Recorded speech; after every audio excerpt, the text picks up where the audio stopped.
out, and all of a sudden they're gone. And we did have 9. We're down to 4 right now. The one thing characteristic of our campaign is its steady growth. And I saw a little clip the other day on the internet that says, once you become a Ron Paul supporter, you remain a Ron Paul supporter. Well, that's true. And also, once you have a Ron Paul principle, your supporters say, you stick to that principle. And that is certainly a great plus, I think. You look at someone like Mitt Romney, everybody knows he changes his mind about lots of issues. I suppose what I would say to you about that is it can be a stick to beat you with, in the sense that if you never change your mind about anything, is that in itself healthy?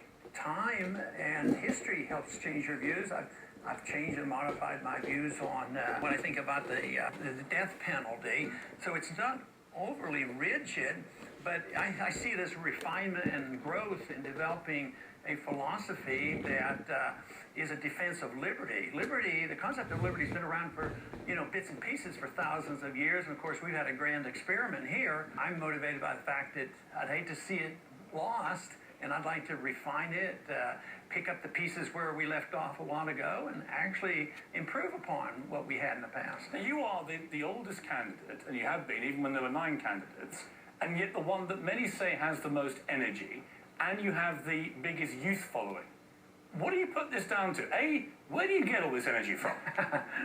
Well, I don't know exactly, where does our health come from? There's a lot of things. Mental health is important. Do you work out? Do you have a regime on the campaign? Yes, and it gets interrupted sometime in the campaign. I can't quite do it, but historically, for 30 or 40 years, as long as I can remember, I've had a pretty strict regime, and it involves a lot of exercise, and it also eating habits are very important. So what do you do exercise-wise? When you have time? Okay, when I have time, I would get up in the morning and I want to get outside. I'm sort of, outside gives me relaxation, so I don't want to ride an exercise cycle inside. I ride a bike and I walk, but in the morning I like to walk between 3 and 4 miles. It takes me about an hour or so to do that, and that sort of clears my head and loosens me up. And good health habits, I think, can prevent usage of a lot of medication. So I strive for that, and unfortunately, but I think my parents might have had a little bit to do with good health. They lived at old age. So what about diet? What do you do for eating and drinking? Do you have any strict regime with that? Not overly strict. I'm not fanatic, but I do watch the white things, the white sugars and all. Although I do eat meat, I think fish is better. So, but it's not overly radical, But I think fresh vegetables are good. So most of it is probably more common sense than anything I learned in medical school. You look good on them. Is this part of the reason you think that the youth are energized by you? They look upon you as a great role model, but also they like the fact that you are this guy who sticks to his principles. Oh, I think that is it, and I think sometimes then they will translate that in, well, he sticks to his principles about health habits, but no, I think it's the principles of liberty that are so inviting to young people. I think their minds are more open. I don't think their minds have been cluttered. I don't think they've been forced to accept things and accept the status quo, and besides, we live in an era today where the failure of government programs is so blatant, and although I've been doing this for a long time, and we have had a lot of interest in the last 5 to 10 years, it really came to life once the financial crisis, which many of us who have been involved in Austrian economics predicted would come, and it sort of confirmed it, and people are very uneasy about the future, whether it's here or in Europe, and of course we're all interconnected now with global trade and global banking. So I think that has, energized the people, because I've been talking differently and warning about these things. And does it help also that you were a child of the Great Depression? You grew up through that depression, you came out the other end, and you saw what it took, I think, to do that. I was fascinated to read the sheer volume of jobs that you did when you were a young man. I mean, you did all sorts of stuff. You worked with your father on the dairy, but you did countless jobs. You worked very, very hard. Do you see that kind of hard work ethic now in America? And if the answer is no, is that one of the fundamental problems, that work ethic has evolved over the years? Yeah, I think that's a big issue. People ask me about how my parents might have had influence on politics. Well, they were conservative Republicans, but they were more Republicans than anything else. But I think where they contributed a lot to my thinking was it was a work ethic. Depression and World War II. Matter of fact, the Depression didn't end until after World War II, because I remember World War II better than the Depression, and actually things got worse because there was rationing and there were no new cars and all. So the work ethic was very, very important, and I think that had a large impact on me. At the same time, I worked that into a philosophy, but I think, and I talk a lot about it at my speeches, especially on the college campuses, of not depending on the government. They're not there. They're bankrupt. They try to give everybody a free house. And now they don't have jobs and they don't have their houses. So therefore you have to assume responsibility for yourself. But how far do you take that? Because although I agree with you to a certain degree, I think I take issue when it comes to something like healthcare, where you have quite provocative views here. I mean, your belief basically is that if you can't afford the insurance for Medicare or whatever it may be, then you've got to fend for yourself somehow or get your local community to bail you out. Am I misrepresenting you, or is that basically how you feel? Yeah, but it's a lot more compassionate than the way, it might sound. Is it though? Yeah, well, really, because if you see the extent of total socialism, it's not very compassionate. People end up with no care at all. I mean, what happened at the end of the Soviet system? Everybody had free care, but there was no Soviet system. They were totally bankrupt because they had an empire that failed. And today, I was in medicine when we had no government, and I don't remember the problems as badly as I remember the problems now. But what about the, as we have in Britain, the basic right to healthcare for every citizen? What is wrong with that as a principle, an ambition to aspire to? Well, I think the basic principle is wrong in that you don't have a right to somebody else's life or money. You have a right to your life, and you have a right to your liberty. You have a right to keep what you earn, but you don't have a right to take food from somebody else. You say, well, I'm not going to take it. The government's going to take the food. You don't have a right to somebody else's house. Oh, yes, but the government will get the house for me.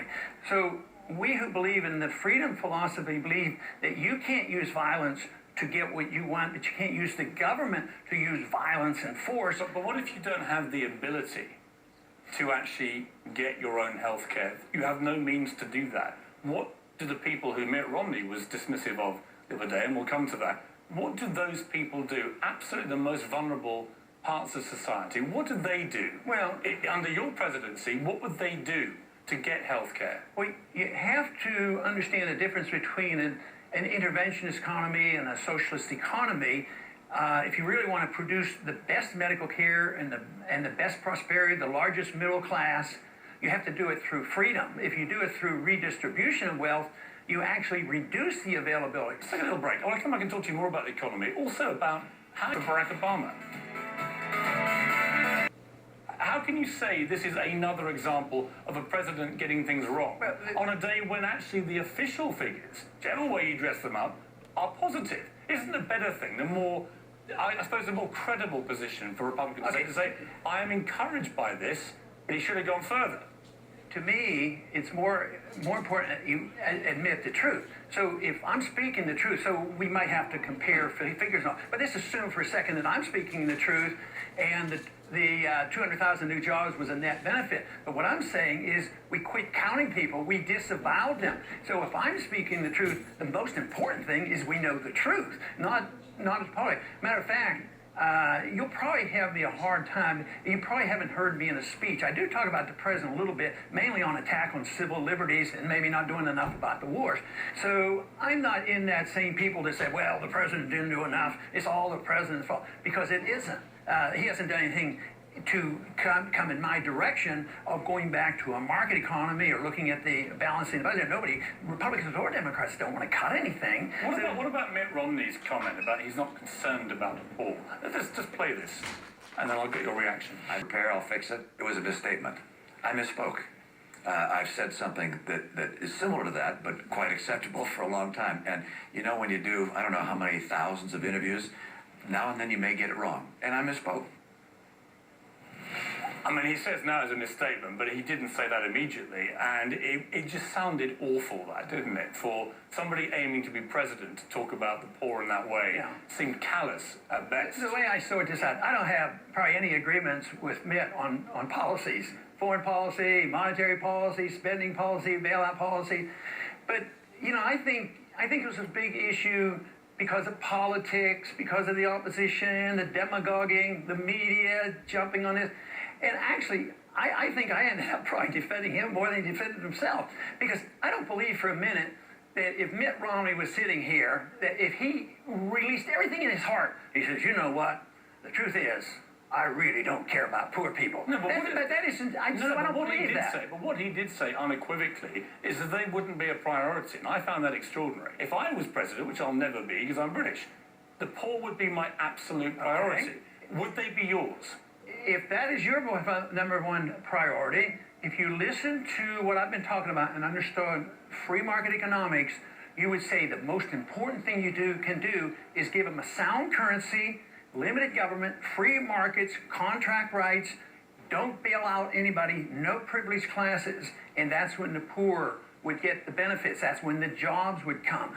But this whole fallacy of saying that we have to, see, I'm concerned about the poor more than anybody or as much as anybody, but I don't think robbing one group and giving more money to the poor and saying, well, you can have your house, just pay the bills, but he can't do it. So it's a failed policy. But when you have good intention, but the good intentions don't solve our problem. When you have someone like Warren Buffett, one of the richest, most successful men in history, begging to be taxed more, publicly saying, tax me, give the money to those who don't have it. What is wrong with that? And, well, let them pay. Remember going around, there was a... What is wrong with having a tax system which just taxes people like him more? It destroys the economy if you just... He says it doesn't. And well, let him pay. Why doesn't he send more money to the Treasury? There is little evidence that raising taxation for the very rich ever destroys an economy. It doesn't. Well, that I disagree. Historically, it hasn't. That I disagree with, because government, what are they going to do with the money? Are they going to subsidize the housing industry again and have that thing blow? Are they going to start another war? That's why they need the money. Yeah, the problem with the housing industry wasn't that the poor people got housing. It was that greedy bankers and financial institutions brought in the subprime mortgage scams, which preyed on people who didn't understand the system. But that's what happened. But where would the speculation come from if you didn't have easy credit? Where did the money come from? Well, if it had come from savings, they wouldn't have done it. I agree with personal responsibility. A lot of the middle classes that people are rushing to support, I think, overmaxed their credit cards, spent money they didn't have, and are trying to absolve themselves, in many cases, from personal responsibility. But I come back to this. When Mitt Romney said what he said about, I'm not concerned with the poor, I really felt offended for everybody in America. I was like, you've got to have a president. You've got to have a president who prioritises the poor, haven't you? Okay. Now, if I'd have been confronted with that, the answer would have been different. But the answer would have been different than your answer. You would want more government and more spending. I would have said, that is my deep concern. If you are a true humanitarian, if you care about the poor people, and if you care about not shrinking the middle class, like it's going on right now, we're getting more poor and shrinking of the middle class. You cannot do it without looking at the monetary policy. If you don't do anything else, exclude everything else, but you just depreciate the currency, the middle class gets wiped out. If you're on the receiving end, the banks and the corporations, the military-industrial complex, they get tremendous benefit. The wealth is automatically transferred from the middle class. The poor get poorer, and the wealthy get wealthier. And then when the bailouts come, they even benefit more, and the bad debt, which should have been liquidated, is dumped on the people. The flip side to the bailout argument is that when you look at the car industry, Barack Obama did bail out the car industry, and now they're doing very well. So bailouts can work. Indisputably. Well, you're making an assumption it wouldn't have worked with honest bailouts. This is not an honest bailout. Well, you don't know. It's chicken and the egg, isn't it? But the point no, is... it isn't. If you'd had an honest bailout, the people who own those bonds would have been protected. But he turned the ownership over to the unions. So that is not fair. He used force to transfer. He was wrong to break the contracts. Governments are there to enforce contracts, not to adjust the contracts for the benefit of their political constituency. Even if it works. Oh, especially if it works. I mean, if a criminal robs a bank and it works, you don't justify the robbing of the bank. Let's take a break. Come back and talk foreign policy, and specifically the threat of war with Iran.